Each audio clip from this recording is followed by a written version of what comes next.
Hey guys, this is the best smartphones in 2020 under $400 or £400. I've got 5 or 6 on the list. I think they cover pretty much a broad range of wants and needs in smartphones. My criteria for these really is to have a good screen, also some good battery life, and then maybe extra cameras on there as a bonus. Also, because we're late in 2020, we've actually got a few 5G phones on here. You can really choose the one that is right for you, but we start with the Realme 7 Pro, and this one actually launched in Europe, or at least the UK, so you can get this. There's no issues with connectivity or any of the network bands. If you are in the States, you might not get this, so you might want to choose another one on the list. I'll put all of the phones in this list in the description below. Go and check the links out to see if they're available in your country, also all the prices. Realme is actually part of the BBK family or the Oppo family. So you've got Oppo, OnePlus, Realme. So you know that the production lines are pretty much exactly the same. So they have some good quality components. And to be honest, they're making some really good affordable smartphones. The Realme 7 Pro doesn't have a huge screen. It's 6.4 inches, which is, I guess for Android, slightly on the smaller side compared to some of the others, but I think it's a good size, and it's an AMOLED display. Some of the others in this list are LCD. I personally prefer AMOLED. You don't get any high refresh rates with the Realme 7 Pro though. It's at 60 Hz. For the price, this has solid specs in every area. You get a high megapixel main image sensor, then you get an 8 megapixel ultra wide. You're gonna see that a lot in this list. Basically a high megapixel main, an ultra wide, and then a couple of auxiliary lenses, which in my opinion don't really do anything. A lot of macro sensors and depth sensors, which, you know, they're good to have, but certainly most people aren't going to use these a lot. One of the standout features for the Realme 7 Pro though is the insanely quick 65 watt fast charging, 4000 milliamp hour battery. Not the biggest battery on this list, but you get that fast charging, so I guess that sort of evens itself out. Realme phones are put together very well with that heritage from Oppo and OnePlus as well. Very solid phones, but let's get on to the next one, which is from OnePlus. And these two phones are, if not brothers, definitely cousins. So this is the OnePlus Nord. This is the first affordable phone, if you want to call it that, from OnePlus in a very long time. They moved to really higher-end Android flagships, but this one is a really good bunch of specs for the price. You get 5G. It's the 765G chipset in here from Snapdragon. Really solid chipset. It's going to last you a very long time. It's only one down from the flagship SoC from Snapdragon this year. Really, really solid chipset. The only downsides of this chipset is that when you're playing some games that really go higher end in terms of refresh rates, you're not going to be able to play in those super high end settings. But if you are playing in the middling settings, which it would allow you to do, then you're not going to have any issues with stuttering or anything like that. It's only going to let you play in the settings where it will do well.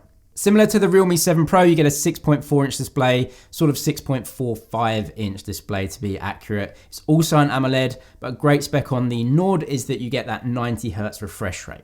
It just gives you a tiny little boost in terms of the smoothness of when you're scrolling and flicking through the screens. Is it entirely necessary in a phone?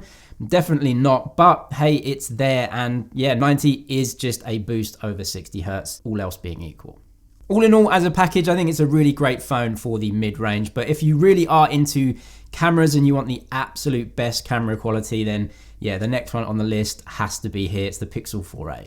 So obviously Google have just released the Pixel 5 and also the Pixel 4a 5G. The Pixel 4a isn't a 5G phone, it's slightly different. It has a slightly older chipset than the 4a 5G. Now, depending on your budget, you might want to look at the 4a 5G. I'll put all of the links to every phone that I discuss in the description below. You can go and check it out, see if it's available in your region, also the price in your region, because they will change. But from what I've seen though, especially in the US and the UK, the Pixel 4a 5G is a little bit more expensive than the Pixel 4a, so we can't put it on this list. I think it's about $500. But the Pixel 4a is still a great phone, and you get all of the amazing imaging from Google. You only get a single camera on the back as well, 12 megapixels, that's it. No ultra wide, no depth sensors, no macro sensors, but to be totally honest, for a main image sensor, it is without the doubt the best on this list for me. Anyway, I really like looking at Google Pixel images. They have this really great contrast. It's just put together really well. Now, if you want ultra wide cameras and maybe some zoom cameras, then of course you're gonna have to go for a different phone on this list. Next we have the Samsung Galaxy A71, and this has come down in price a lot. It's been out for a little while now, but you can get some really good deals on it. Overall, the specs are very, very solid in the mid-range, one of the best-selling mid-range phones. You get a 6.7 inch AMOLED, which is obviously on the bigger side for this list, and it's a Samsung AMOLED screen. You don't have to worry about that. It's absolutely brilliant in terms of quality. No high refresh rates though. The battery specs are very solid though, 4,500 milliamp hours, 25 watt fast charging. So again, there's a couple of other phones that beat it, like the Realme and the OnePlus Nord.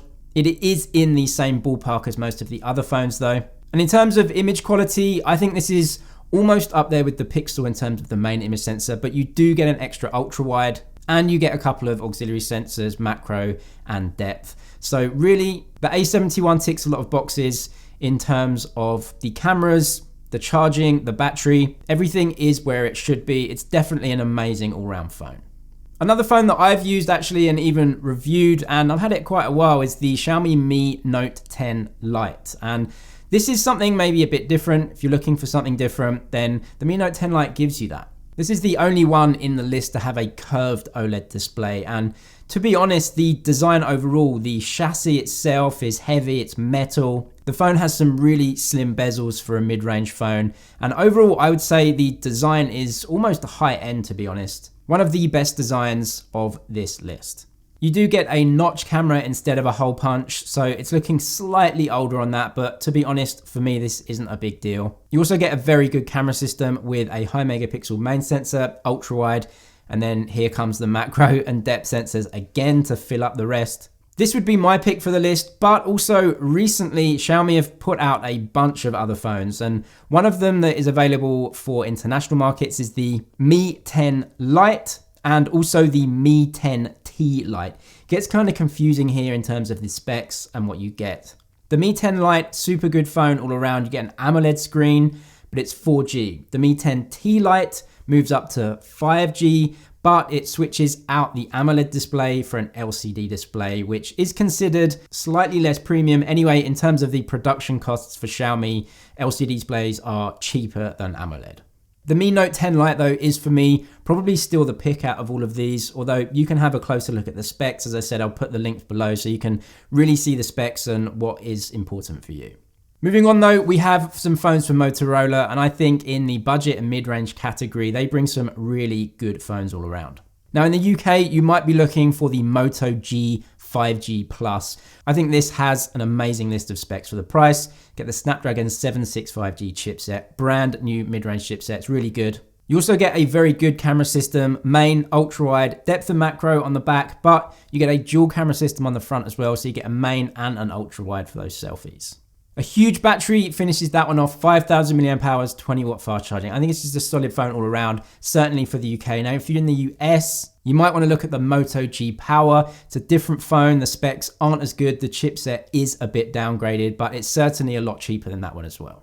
That is it for this one though. I hope you liked it. Mid-range phones, so many good phones. Thank you for watching this one though. Thumbs up if you did like it, and I'll see you in the next one.